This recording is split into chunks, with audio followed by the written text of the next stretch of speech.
चार बहुओं का एक टीवी। राजेश्वरी देवी एक बुजुर्ग महिला थी, जिनका परिवार कभी पूरे गांव में समृद्धि और संस्कारों के लिए जाना जाता था।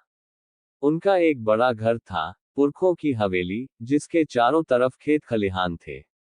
उनके चार बेटे थे, रमेश, सुरेश, महेश और दिनेश। चारों की शादी हो चुकी थी और अब चार बहुएं भी घर की शोभा बनी थी, गीता, रीता, मीना और सीमा।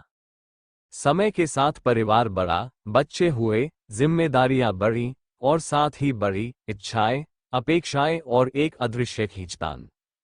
गांव के प्रधान के बेटे की शादी में पहली बार पूरे परिवार ने एलईडी टीवी देखा। रंगीन, बड़ा और उस पर चल रहे डांस प्रोग्राम ने सबका मन मोह लिया। घर लौटते वक्त बहुओं की आंखों में कुछ चमक थी। कुछ हफ्तों बाद राजेश्वरी देवी ने अपने पेंशन और कुछ बचत से एक नया बड़ा टीवी खरीदा। पूरा परिवार खुशी से झूम उठा, लेकिन बहुओं की खुशी एकदम अलग थी। गीता ने कहा, अब तो सासू माँ के सीरियल देखना पड़ेगा। रीता बोली, शाम होते ही रिमोट पर कब्जा। मीना ने झुंझलाकर कहा, हर बार एक ही चैनल, एक ही रामायण। सीमा हंसते हुए बोली, अब तो लगता है हमें भी एक एक टीवी चाहिए। धीरे धीरे घर के अंदर खींचतान शुरू हो गई। रिमोट को लेकर बहस, पसंदीदा चैनल पर झगड़ा, सास के धारावाहिक और बहुओं के रियलिटी शोज की टकराहट ने घर के माहौल को बिगाड़ना शुरू कर दिया। एक दिन जब राजेश्वरी देवी पूजा कर रही थी, तभी गीता और रीता आपस में झगड़ पड़ी कि कौन पहले रिमोट लेगा। आवाजें इतनी तेज हुई कि पूरा मोहल्ला सुनने लगा। राजेश्वरी देवी ने चुपचाप पूजा खत्म की और बैठक में आकर बैठ गई। उन्होंने धीरे से कहा, सुनो बहुओं, जब इस एक टीवी ने तुम्हारे बीच प्यार की जगह लड़ाई बो दी, तो क्या फायदा ऐसे रिश्तों का। चलो आज फैसला करते हैं। राजेश्वरी देवी ने चारों बेटों और बहुओं को बुलाया। तुम सबको अपनी अपनी आजादी चाहिए ना?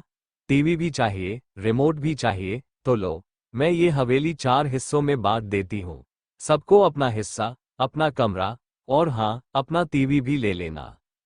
घर में सन्नाटा छा गया। बेटों के चेहरे उतर गए, लेकिन बहुओं की आंखों में चमक थी।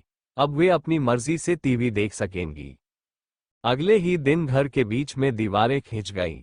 एक ही आंगन में 4 हिस्से बना दिए गए।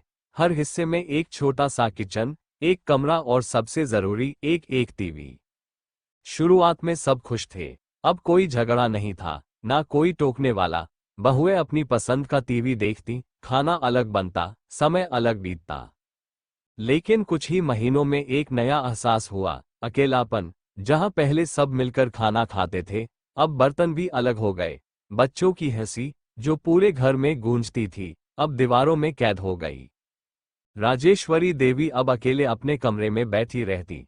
चारों बहुएं अपनी अपनी दुनिया में खो गईं। त्योहार फीके लगने लगे। घर का आंगन जो कभी सबकी मुस्कान से भरता था, अब सूना पड़ा रहता। एक दिन राजेश्वरी देवी बहुत बीमार पड़ गई। कोई उनके पास बैठने तक नहीं आया। चारों बहुएं सोचती रहीं कि कोई और जाएगा, पर कोई नहीं गया। तभी पास की पड़ोसन कमला आंटी आई और उन्हें अस्पताल ले गई। जब बेटों को पता चला, तो वे दौड़े दौड़े आए। डॉक्टर ने कहा, इनकी तबीयत कई दिनों से खराब थी, इनका देखभाल करने वाला कोई नहीं था। बेटों की आंखें झुक गईं। बहुएं भी शर्मिंदा थीं। टीवी के चक्कर में वे सब कुछ भूल गई थीं, सम्मान, प्यार, परिवार और सबसे जरूरी, इंसानियत। राजेश्वरी देवी जब अस्पताल से लौटी, तो एक चमत्कार हुआ। घर की चारों दीवारें तोड़ दी गईं। फिर से एक चूल्हा जला, फिर से एक साथ खाना बना और सबसे अहम, टीवी अब सबका था, पर रिमोट की लड़ाई नहीं थी। अब समय तय था, हर बहू को एक एक दिन मिलेगा टीवी चलाने का। सास को उनके रामायण और बहुओं को उनके डांस शोज का समय मिल गया। अब घर फिर से हंसी से गूंजता था। आंगन में बच्चों की किलकारियां, रसोई में पकवानों की खुशबू और बैठक में परिवार की एकता की झलक। भौतिक सुखों की चाहत में यदि हम रिश्तों का सम्मान भूल जाएं, तो सुख कभी टिकता नहीं। मिलकर रहना ही सच्ची खुशी देता है। एक टीवी ने परिवार को बांट दिया, लेकिन इंसानियत और पछतावे ने फिर से जोड़ा।